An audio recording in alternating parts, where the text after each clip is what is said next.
Manvinder is also. Hi, Manvinder. Yeah. Long time. And Sharmila is a new person for me.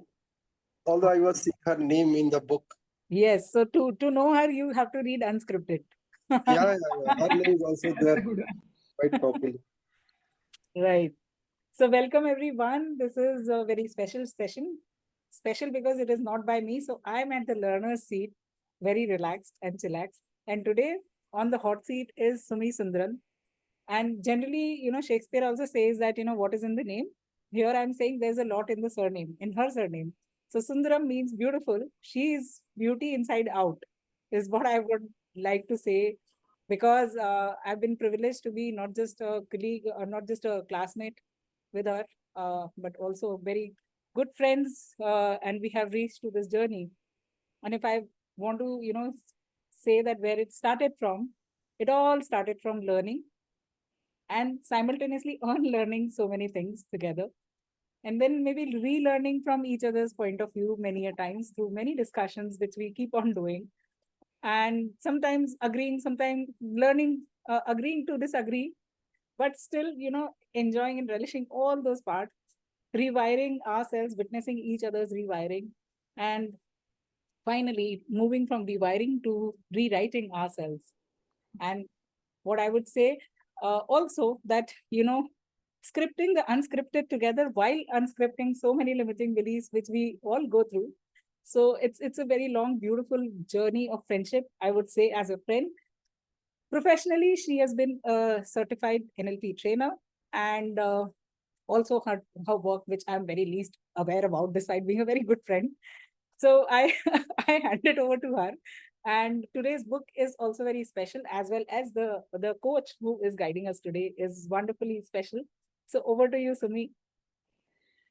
Thank you so much, Heena. It was such a wonderful introduction. And actually, that is probably the definition of a good friend who doesn't know what the other person is really working on. You remember Chandler and the rest of the group in Friends, nobody knew what Chandler was doing.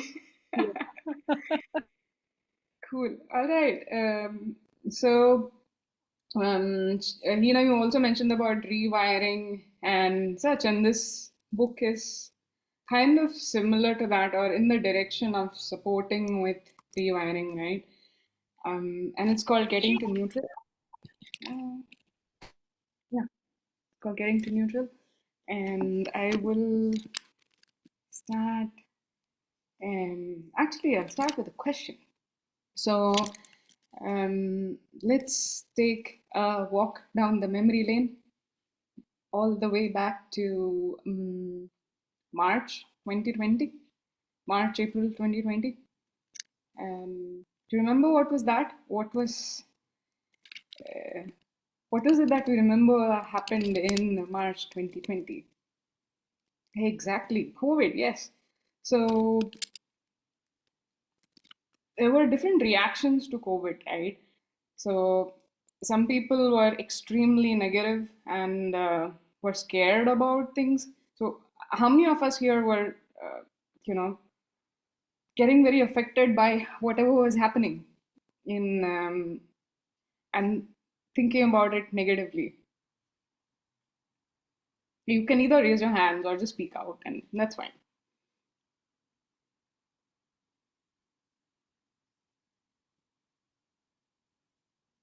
Yeah, Heena, you're saying that you were deeply affected, but understood only when I came out of it.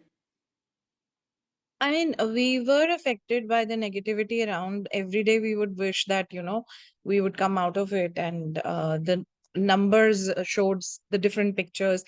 Everybody was concerned, aaj kitne cases ho gaye, aaj kitne cases ho gaye. And people were scared of the statistics more than the reality of the situation. So, jitna bhi positivity tha, but wo negativity to rose in and out ho raha tha na. So it affected, I think so, everybody in little or small ways, big or small ways, whatever. Correct, exactly. And so I completely agree. It was affecting us negatively with the numbers that were showing, right? And so at least now we all agree that it didn't help us being negative. and like Heena rightly mentioned, she only was able to understand it after she came out of it, right? And on the other hand, like I was one of them who was, at least in the beginning, I was uh, I was extremely positive. I had this what is called false positivity, right? And I initially thought that ये सब खत्म हो जाएगा एक दो हफ्ते में, and then एक दो हफ्ते हो गए, it's then extending. I would avoid looking at the news because the numbers were scary. So I was living in the extreme other side where I was thinking सब ठीक हो जाएगा, it's all good. But it's only later on that it took so long. It took at least 6 months to go back to work. We were all locked down, right? So on the one side, the being negative does not help, and that's established. We all know that getting into a negative spiral doesn't help. But on the other side, false positivity is not good either, right? Also, another example is, let's say, when there's a really, like, let's imagine a situation where there's a loss in the family or in your circle, right? तभी किसी को ये बोलना कि stay positive, it doesn't help the other person, right? It doesn't help. They have to get through that. They have to work through it, right? And so the way that this author is, I'll share my screen just a bit.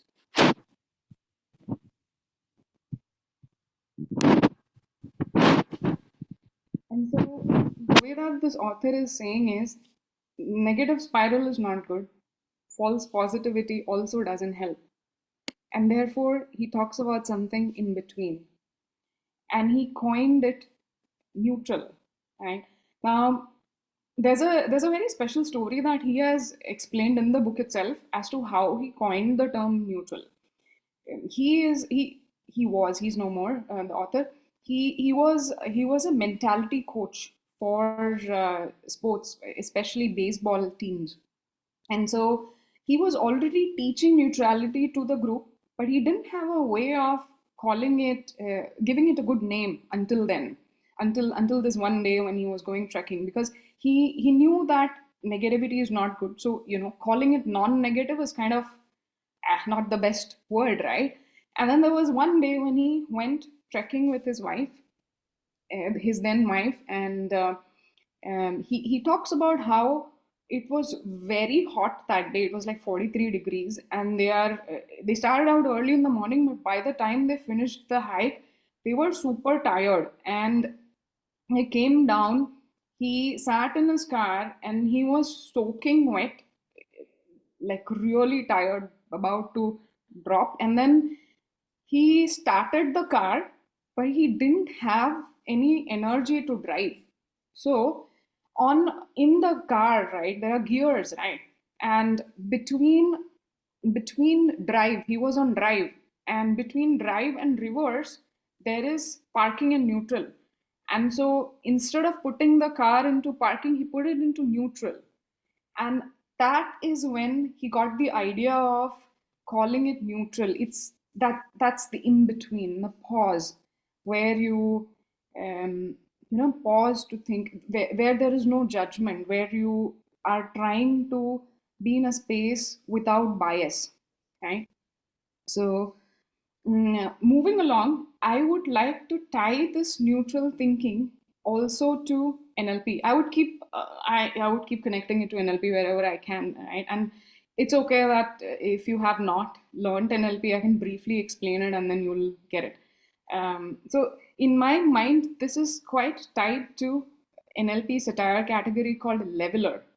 Now, there are different positions that we take at any single moment, right? There are times that we become a blamer. There are times when we are a placator, a computer, a distractor, or a leveler.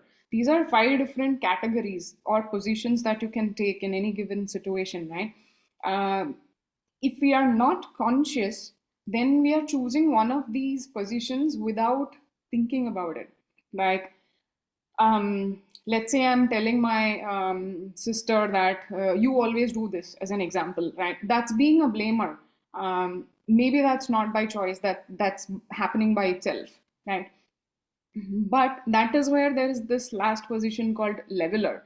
And that is the position from where you're trying to figure out which position should you take the next moment.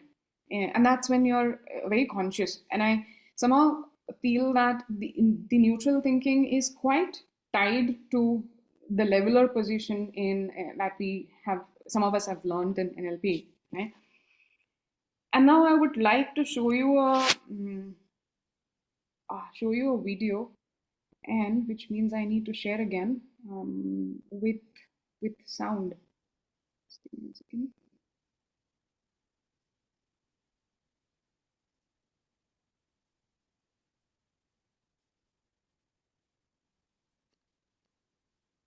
All right.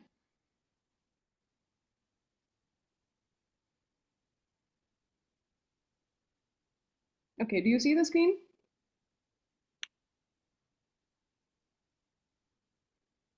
I am not checking the chat, so one of you will have to speak up. Yes, I can. We can. Well, I'll start it. Let me know if you can hear the sound also. In tennis, Can you hear it? Yes. Okay, perfect. Then I'll continue playing it. perfection is impossible. In the 1,526 singles matches I played in my career, I won almost 80% of those matches. Now, I have a question for you. What percentage of points do you think I won in those matches? Only 54%. In other words, even top-ranked tennis players win barely more than half of the points they play. When you lose every second point on average, you learn not to dwell on every shot. You teach yourself to think, okay, I double faulted, it's only a point. Okay, I came to the net and I got passed again, it's only a point. Even a great shot, an overhead backhand smash that ends up on ESPN's top 10 playlist, that too is just a point. So here's why I'm telling you this. When you're playing a point, it has to be the most important thing in the world, and it is. But when it's behind you, it's behind you. This mindset is really crucial because it frees you to fully commit to the next point and the next point after that, with intensity, clarity, and focus. The truth is, whatever game you play in life, sometimes you're going to lose. A point, a match, a season, a job. It's a roller coaster with many ups and downs. And it's natural when you're down to doubt yourself and to feel sorry for yourself. And by the way, your opponents have self-doubt too. Don't ever forget that. But negative energy is wasted energy. You want to become a master at overcoming hard moments. That is, to me, the sign of a champion. The best in the world are not the best because they win every point. It's because they know they'll lose again and again and have learned how to deal with it. You accept it, cry it out if you need to, and then force a smile. You move on, be relentless, adapt and grow, work harder, work smarter. Remember, work smarter. So what mindset is he talking about here?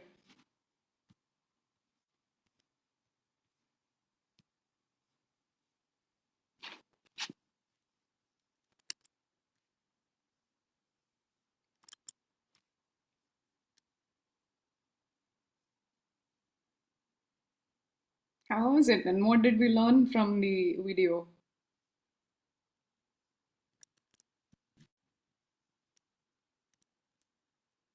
When we self-doubt ourselves, that we don't believe in ourselves, but we don't even think of the other party, whoever is standing in front of us, their mindset, that they are also having the similar kind of mindset. We are not only the person.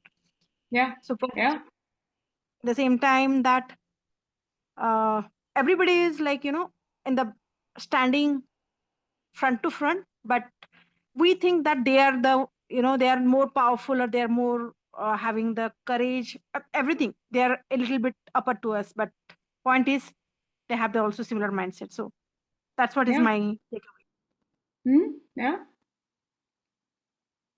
True. And then he talked about having a mindset, right? He's he's such a world-class player, and he is saying that the mindset that you mentioned about right now, Tapaswini, he says that he's looking at each point the exact same way, right? Whether it's like a record winning shot, or it's just a shot that he has failed at, and that he says that once it's behind, then you are focused on the next one. And this is how also the author is trying to talk about neutrality.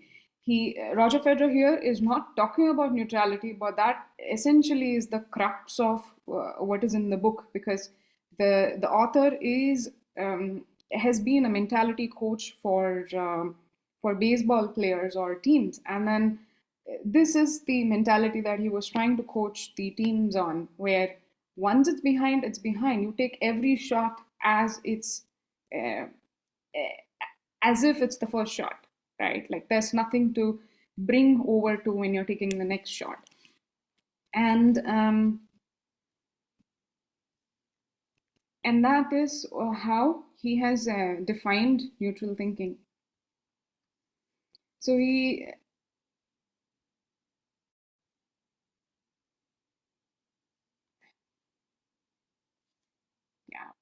So this is how he defines neutral thinking, right? So he says it's a method for making decisions that require us to strip our biases and focus on facts. And facts means what is the truth. In a very judgment-free manner. You're not biased, or you're not judging yourself or somebody else based on whatever has happened. And you're accepting that what happened in the past does not guarantee that it will happen next in the next moment. And this is also what Roger Federer was talking about, right? You leave whatever has happened, you leave it behind when you are taking the next shot. And then the question that I also had when I was reading it, which also he has written in the book, was, does this make us robots? Are we like, do we have no emotions? And that's where he says neutral thinking is not emotional thinking. It's a way to process the information so that you arrive at better decisions. But once you have taken the decision, then of course you can enjoy and have fun, be happy, or whatever is the emotion that comes through, right? So it doesn't really make us robots, it just equips us to make better decisions. And so this is a mindset that the author himself employed it. He himself employed it for his own situation. So this does not mean that your life situation changes. Our life situations will probably remain the same. However, these tools allow us the capacity, more capacity, better capacity to deal with those same life situations. It's like we become better at dealing with those life situations, right? And so then the question is, how do you really downshift to neutral? And he says it's a very simple thing. It's about asking simple questions. It's about not looking at the future. You are not looking for the outcome. You're not looking at the end game. You're just in the now. You're asking, what is the immediate next step? What does this situation require of me? What is the next thing to do? So he says, don't worry about the big picture. Just look at the now. And this is also what he trained his teams on, in the sense that forget about winning or losing the game. Just look at the now. What do I do next, right? And the answers from these questions are fact-based. It's not based on judgment. It's based on truth. And before we began, I was telling a few of us who are here that this is a book that my therapist had gifted to me. And she hadn't read the book, but I have seen similar questions that she has used for me in my therapy sessions with her. So what would happen is I would have like a huge chatter and like a negative spiral going on, right? That's when I would reach out to her. Okay, I need a session. So and I would say that I did this, they did this, and then they did this, I did this, and like this is the narrative, this is the story.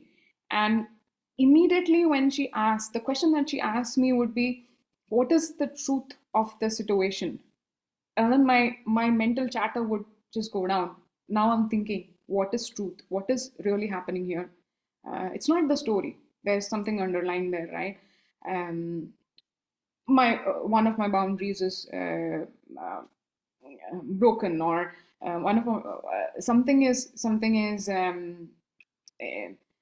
is beyond what I would have liked, or whatever comes up. So she would always go back to this question about, is this true?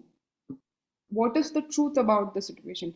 And that to me is kind of quite aligned with the way that these questions also work, right? What is the next thing to do? And that's based on what is the truth in the now, right?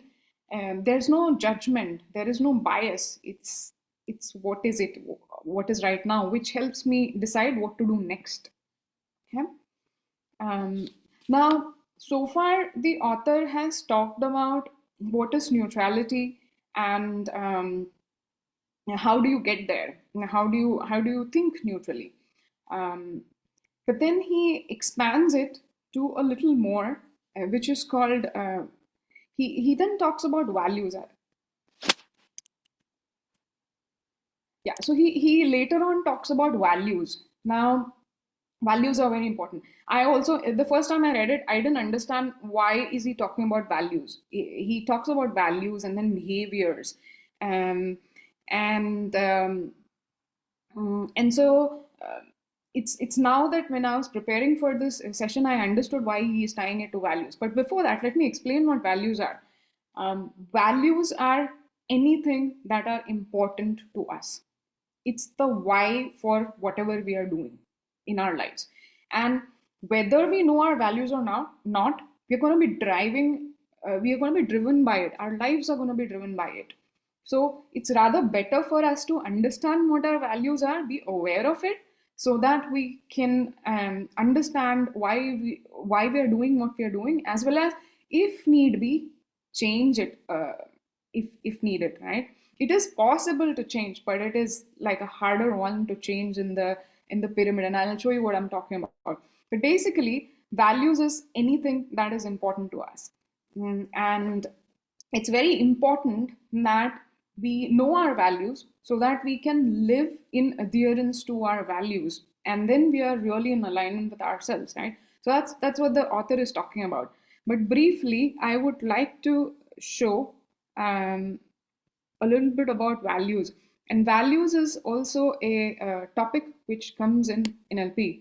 And I want to focus on the picture that is here on the right side, right? This is not in the book, but I wanted to bring it up here. So it's a pyramid, and it's called neurological levels. So at the bottom most is environment, which is where and when. It's about our space. Like, let's say there's not enough light where you're working, so that's an easy fix. You fix what you're doing. The chair is not good or whatever, and when also the timing. Then comes the next in the level is behaviors, which is your actions. What are you doing? And skills and capabilities. That's how are you doing whatever you're doing. And then comes values and beliefs, which is the why, which is what I was talking about a little while ago, right? Now, in the whole pyramid, and then there are others in the pyramid, which is identity, and then finally identity is who do each of us think who we are, and then comes the purpose. So in this whole pyramid, the lower ones are usually easier to fix and change, and the higher you go up, it's more deeply embedded in you, and then it's a little more difficult to shift than the environment. It's not impossible, it is possible. But for you to do that, the first thing is to be aware of your values in this case, right? And so this is where the author is talking about how it's good to find our values, live in adherence with them, so that we are really in congruence with ourselves. Because we're going to be driven by them, whether we are conscious or not, right? So might as well get an understanding of what we value. Now, yeah, so how is values tied to neutrality, right? So neutral thinking at least is where we are pausing and where we are trying to make a decision for the next moment, right? And so he talks about how values lead to thoughts, which lead to decisions, and then which leads to actions or behaviors, and then outcomes, which finally leads to outcomes. So what he is saying is there's this decision making process. So while you're thinking neutrally to make decisions, it's also necessary to make decisions that are aligned with your values. And so he brought in values together with neutral thinking. And there's one very interesting point which he mentioned in the book, and I wanted to bring that up here, which is wanting is not enough. You can always say that I want something. But because you're always going to be, your behaviors are going to be driven by your values, and it doesn't make sense to say that I want something where your actions are showing differently. An example is what I've written here. Like, let's say I'm saying that I want to be fit, I want to have a fit body, or so that's a want. But what's the reality? How is my behavior looking like, right? Is it that I'm working out enough if I really want to be fit? And so if I'm only working out 1 or 2 days a week, then my behavior or my action is not tied to the want. It's essentially tied to my value, because I'm not valuing being fit enough. So when this happens, it's either an incorrect action that you have, which you may have to fix so that you're aligned with your values, or maybe it's something to look at in your values. Maybe I'm not valuing fitness as much, and maybe I want to do that in the future. And then I shift around what I think is important to me, and then my actions follow, right? So in the book, the way that he has done it is, first he starts out with neutral thinking. What is it? Why? And then he broadens it to talk about values, which are really broad.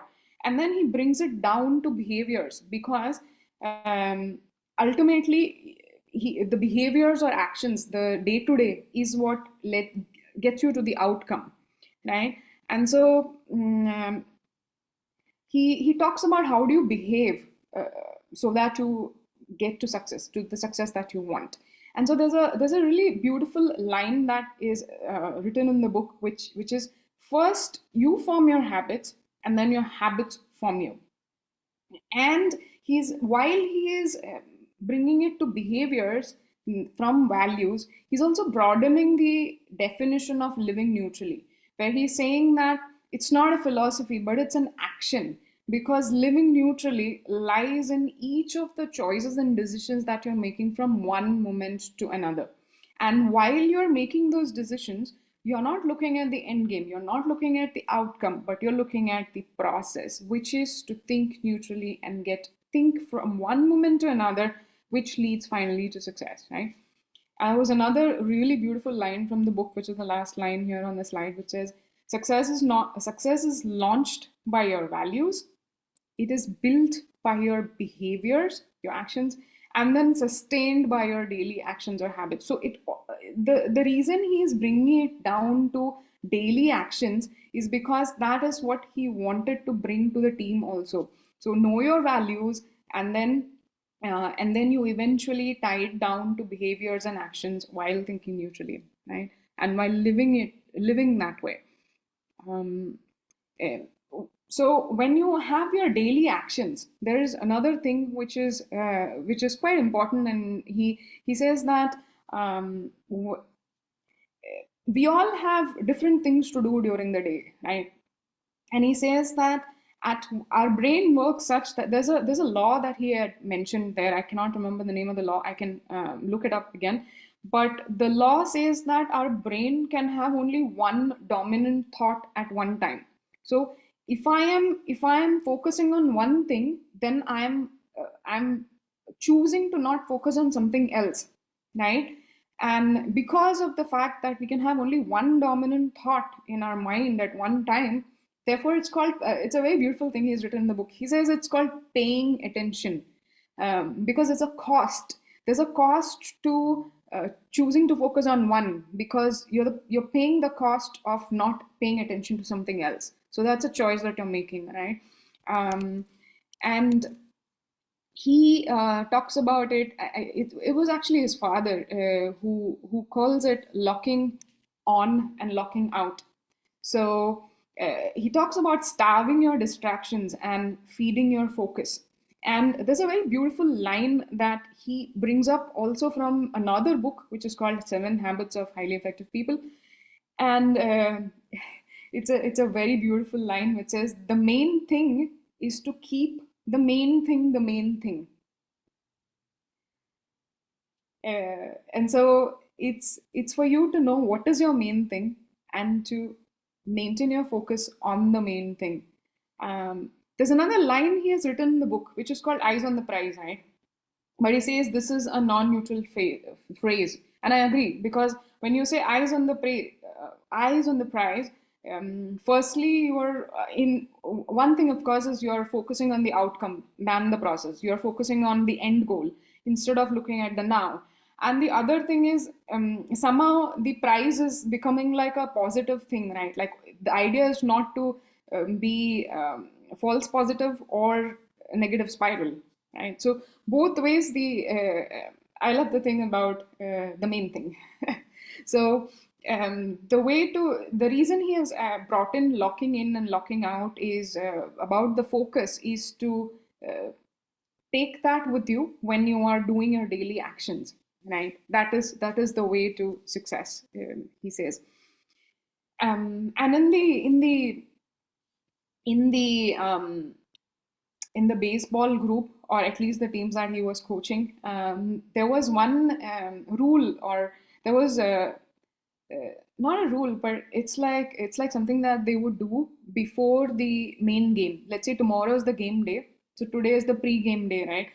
And they would all watch a movie, and it was very important to choose the right movie to watch, because that sets your mindset for the next day, right?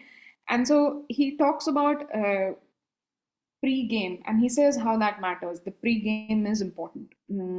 And in that, he other than talking about baseball, he's given an example of a presentation or an interview. Let's say you are to do a presentation or an interview, and he talks about using neutrality before you go for such a presentation. Let's say your presentation is going to begin soon, and of course maybe there are you have nerves before that, and then what do you do then? And his idea is to rely on questions about the truth. What is the truth?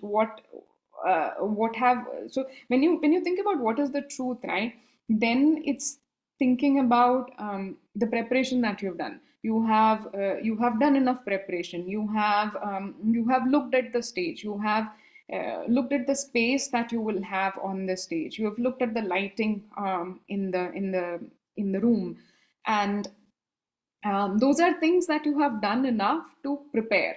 And so his way of calming oneself down for the game is by using these questions. And I wanted to add another twist to it to say that there are other ways to do this, which is to use anchors. Anchoring is a process in NLP where you access a state that you have had earlier from an earlier experience, and access that same state for any situation, right? I have used it for an interview, like the interview for the job that I have right now. Of course, it's kind of scary. You're going to meet new people, and then you don't know what kind of questions they're going to ask.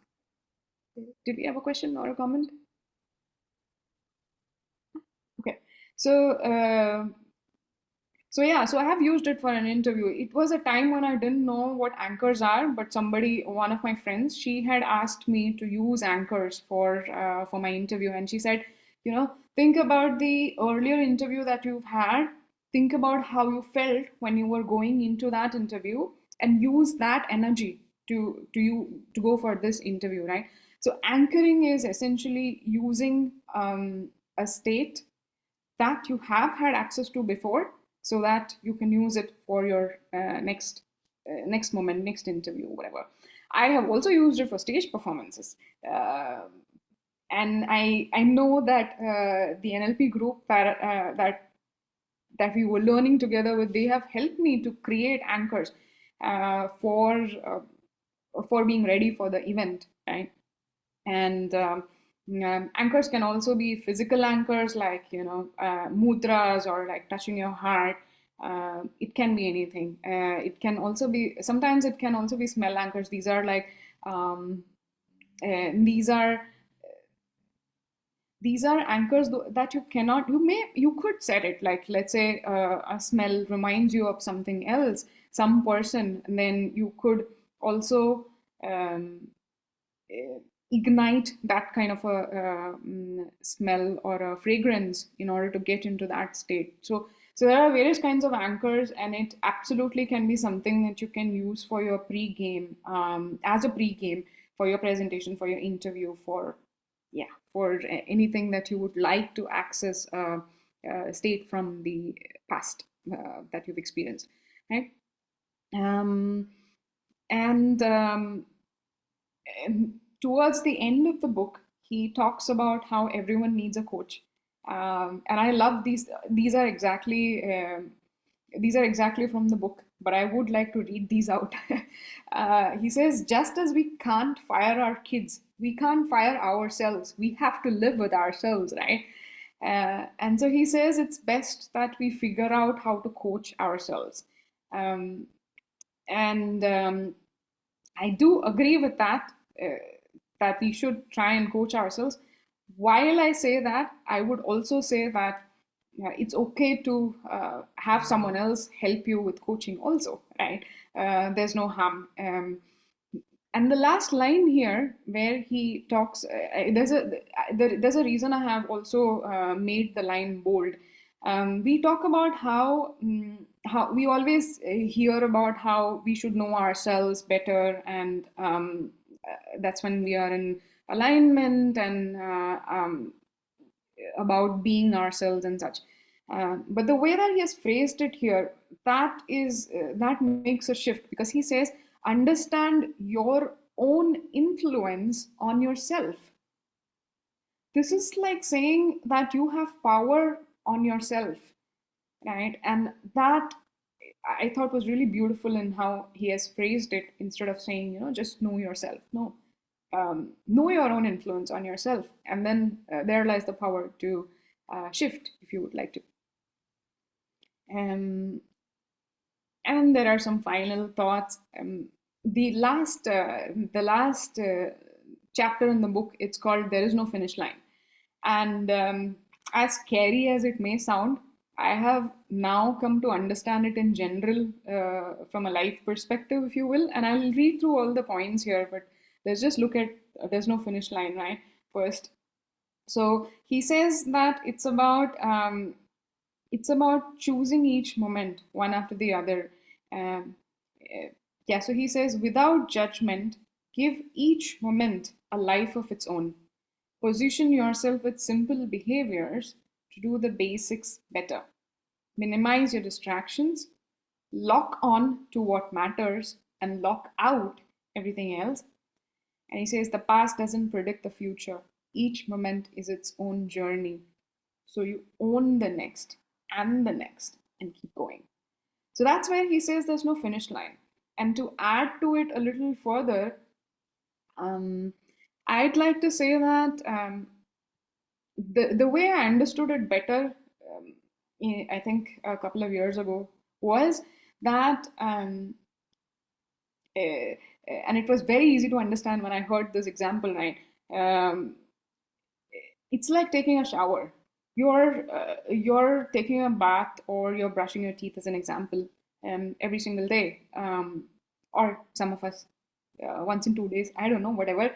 But you do go back to taking a bath, right? So you're cleaning yourself. It's not that because you've taken a shower today, you're going to take a shower after a month. No, you're cleaning yourself every single day. And when you see it that way, when you keep cleaning yourself physically, then it's also about cleaning yourself emotionally, and spiritually. So that's where I feel like that's when I understood that there is no finish line. It's about continuously doing it over and over again, and that is also what the author is talking about, to continuously focus on the current moment and think neutrally, make an unbiased decision for the next moment. Thank you so much for listening. That is about it. Do you have any thoughts about it?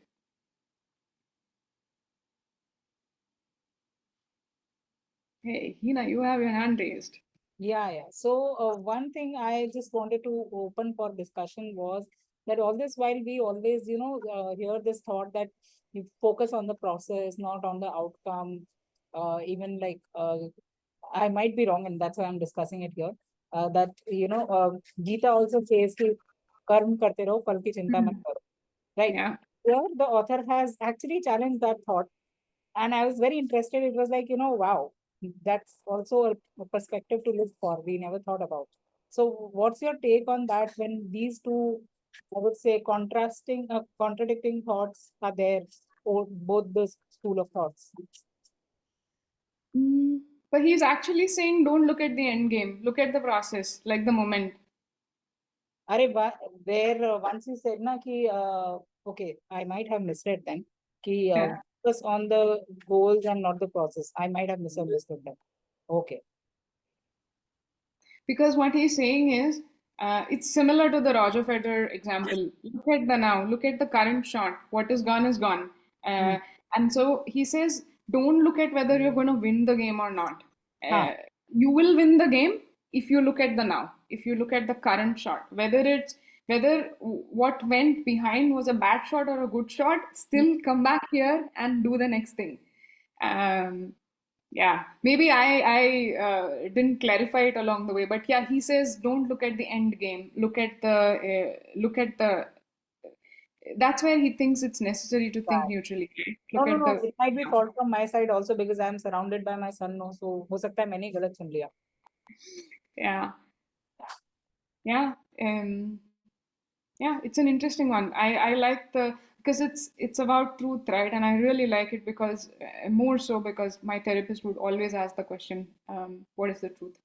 And the minute she asks what is the truth in this situation, and I would get the answer. I would stop all the chatter and I would get to the truth. And it's quite unbiased in the sense that it's not looking at the other person or me in the whole story, but it's looking at it openly. And this is, it may be a hard thing to do because then it's also being honest with yourself. It could very well be that I am allowing things which I don't want to allow, right? So that could also be the truth, which he has also, the author has written in the book about how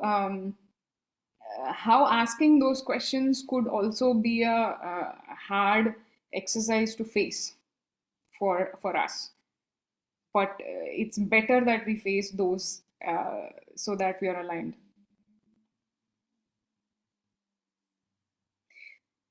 No, actually, there is a pre-book that he has written, and it's called "It Takes What It Takes." So yeah. Any other thoughts from listening to the lessons that I learned from the book?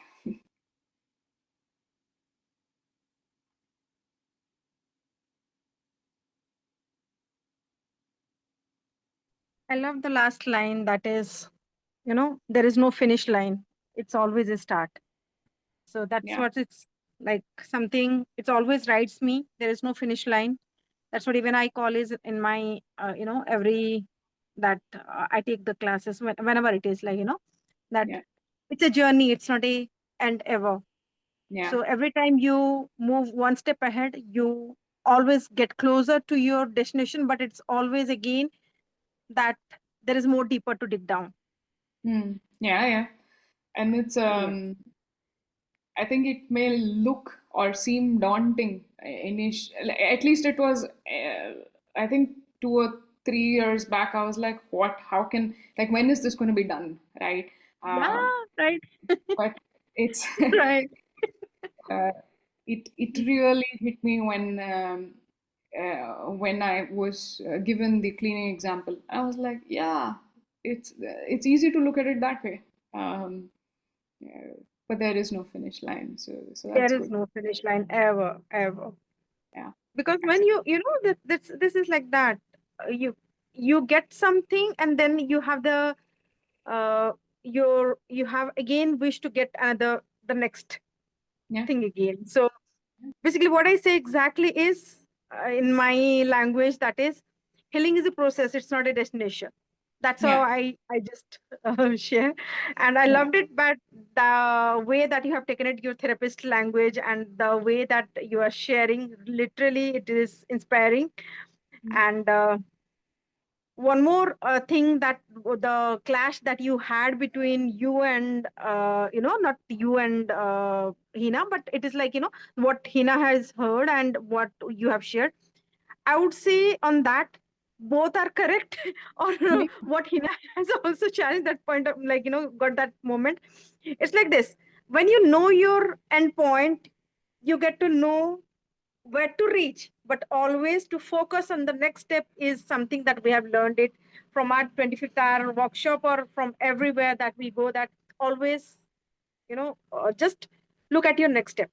That is what Mm. that we can do it to move forward. Otherwise, when we see the goal, the biggest goal, it's always a obstacle that, no, I can't reach that much, I can't, like, it's a far away kind of, like, big Right. vision kind of thing it Yeah. goes.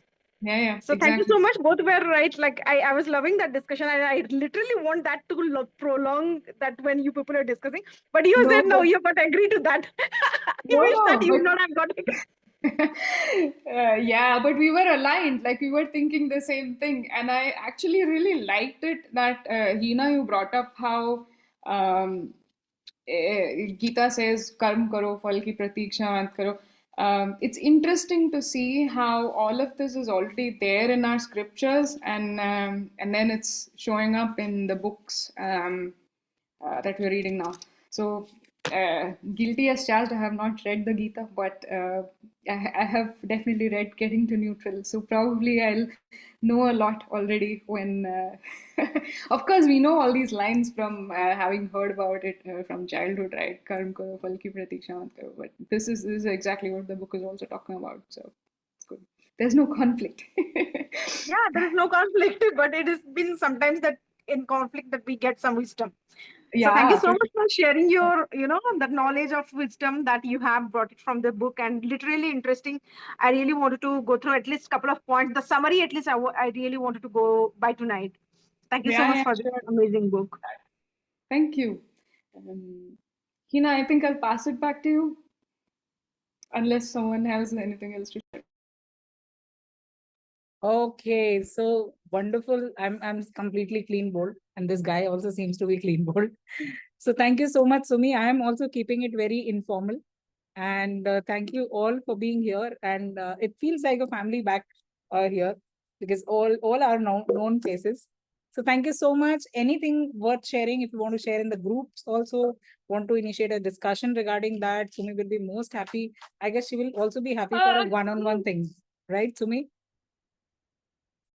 Oh yeah, I'm so sorry I missed to mention that, but I kept tying everything back to NLP. I think I've slowly grown to the place where I'm able to see NLP and things that I'm reading, um, and I'm how do I say, observing around. So, if you would like to have a one-to-one with me using any NLP, to use any NLP techniques for any situation that you have in mind, or it could be about values, you want to know what your values are, or how to use the satire categories, or anything. And it doesn't need to be the NLP topics that we have picked up here. It could be around beliefs. Why not?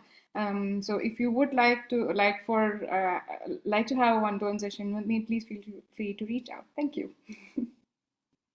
Yes, so she has started her practice after a lot of kicks, not from me. Good to see you back, Sumi. Good to see you back. Good to be here.